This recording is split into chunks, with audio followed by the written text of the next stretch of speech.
दोस्तों नमस्कार, मैं राजेंद्र चहल जीन टीवी 24 पर आप सबका स्वागत करता हूं।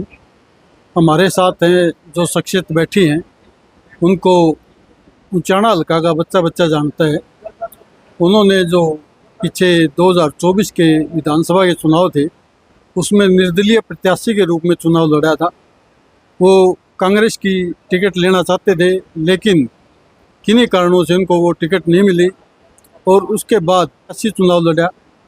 उनकी जो 32,000 के लगभग उनकी वोट आई, लेकिन इनके कारण जो कांग्रेस वहाँ से अपने आप को विजयी समझ रही थी, जो वीरेंद्र सिंह के बेटे विजेंद्र सिंह वहाँ से अपने आप को विजयी समझ रहे थे, उनकी हार का कारण लोगों का मानना है कि वीरेंद्र सिंह ही थे।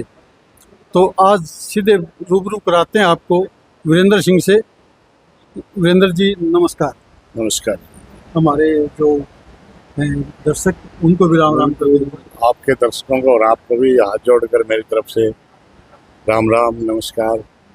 तो वीरेंद्र जी, आज का जो आपकी प्रेस कॉन्फ्रेंस थी, उसका मुख्य एजेंडा क्या था? आज की जो हमारी प्रेस कॉन्फ्रेंस थी उसके दो बिंदु थे।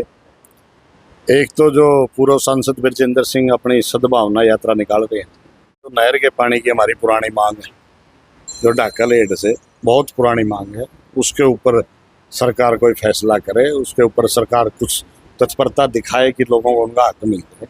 ये दो मुख्य मुद्दे थे। तो आप जो वीरेंद्र सिंह जो डूमर किया है, वो यात्रा निकाल रहे हैं, तो कितने के लोगों का आने की संभावना है आपको लगता है? ये तो उनको पता होगा जो यात्रा निकाल रहे हैं, वे कितने लोग आएंगे, और बाकी 5 तारीख को आप सबके सामने होगा। जो पीछे चुनाव हुआ था 2024 के अंदर विधानसभा का, लोगों का मानना था कि आपको जो भूपेंद्र सिंह हुड्डा हैं, उन्होंने खड़ा किया था। वीरेंद्र सिंह की जो कांग्रेस के अंदर आए थे नए नए दोबारा से, उनकी मतलब उसके अंदर वो बात ना बन सके, उनको कमज़ोर कर सके, इसलिए हुड्डा साहब ने उनको खड़ा किया था। आपका क्या कहना है? ये सारी फिजूल की बातें हैं। क्यों तो मैं हुड्डा साहब के खड़ा हुआ, मेरा हक था, मैंने मेहनत कर रखी थी, मैं दिन रात लोगों के बीच में रहता था, मैंने कांग्रेस के लिए भी काम कर रखा था और कांग्रेस की टिकट मांग रहा था। अगर कोई मेरे हक को मेरे से छीन के लेके जाएगा तो मैं शांत कैसे बैठूँ? और मैंने लोगों के बीच में रह करके इस फील्ड में काम कर रखा था, तो चुनाव लड़ना मेरा हक है। खड़ा करना और किसी के हाथ थापी लाने से मैं खड़ा हो जाऊँ, मेरे को पागल?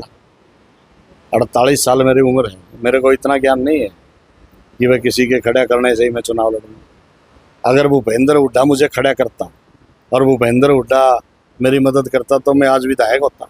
भूपेंद्र हुड्डा ने तो वीरेंद्र सिंह की और ब्रजेंद्र सिंह की मदद करी खुल के। ब्रजेंद्र सिंह का नामांकन कराने भूपेंद्र हुड्डा खुद आया, छात्र में जलसा कराने दीपेंद्र हुड्डा आया। तो ये फिजूल की बातें हैं। नहीं, अभय सिंह चौटाला ने आरोप लगाया है, क्या बार बार कह रहे हैं? आरोप लगाने बड़े आसान है। अभय सिंह चौटाला तो रोज फिजूल की बातें करता, देश पर आरोप लगाओ। भूपेंद्र हुड्डा पर भी आरोप लगाता है, तो उनके आरोप लगाने से थोड़ा ही नहीं, ये जो उन्होंने कहा वही सत्य है। ये लोगों ने पता है, लोगों के आदेश से मैं खड़ा हुआ था, लोगों ने फैसला कराया था, मेरे गांव की 36 बिरादरी ने फैसला कराया था कि चुनाव लड़ना चाहिए कि ना लड़ना चाहिए। ये सब बनावटी बातें हैं, राजनीतिक बातें हैं। एक आरोप और लगा है कि बीजेपी आपको फंडिंग कर रही थी उस चुनाव के अंदर। मैं तो वो सिद्ध तो कर दो, कोई 1 रुपया सिद्ध तो कर दो कि बीजेपी ने या किसी और ने 1 रुपया दिया। फंडिंग करी मेरे लोगों ने करी, बीजेपी फंडिंग करी। बीजेपी ने ऐसा क्या दिखा था वीरेंद्र गोगड़िया में फंडिंग करेगी? बताओ आप। किसी के माध्यम से तो आए होंगे, तो प्रूव कर दो इन बातों में। वैसे फिजूल के आरोप लगाने से थोड़ा नहीं कुछ हो जाता। तो जो आगे के जो आप कांग्रेस में जाएंगे या बीजेपी में जाएंगे या आप निर्दलीय रहेंगे, जनता के बीच में रहेंगे? जनता के बीच में तो रहेंगे, जनता के लिए तो काम करेंगे, लेकिन पार्टी का फैसला लोग करेंगे और अभी हम कोई फैसला नहीं करने वाले। मेरा गांव करेगा, हल्के के लोग करेंगे, जो लोग कहेंगे वही डिसीजन लेंगे। क्या आप चुनाव के बाद हुड्डा साहब से मिले? नहीं, हुड्डा साहब से नहीं मिला मैं। चुनाव हुड्डा को प्रतिपक्ष का नेता बना दिया है, तो उसके बारे में आपका क्या कहना है? ये कांग्रेस का काम है, कांग्रेस के नेता, विधायक दल के नेता बने हैं वो, कांग्रेस पार्टी का काम था। ठीक है, सीनियर आदमी था, बना दिया, तो कांग्रेस ने फायदा दिखा होगा तो बना दिया।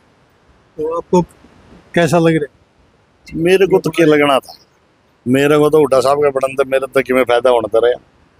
मैं तो वैसे भी उनसे आज भी नाराज हूँ कि उन्होंने मेरे साथ मतलब यही कहूँगा कि धोखा ही करे। उनके लिए मैंने काम कराया दिन रात, और जब समय आया, जब भूपेंद्र सिंह हुड्डा ने मेरी मदद करनी चाहिए थी, उस टाइम दोनों बाबू बेटा पीछे हट गए।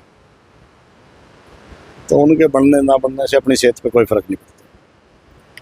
तो वीरेंद्र सिंह जो अब काम कर रहे हो चाणा के अंदर, लोगों के बीच में जा रहे हैं, बार बार इस तरह की यात्राएं निकाल रहे हैं, उससे क्या फर्क पड़ने वाला है?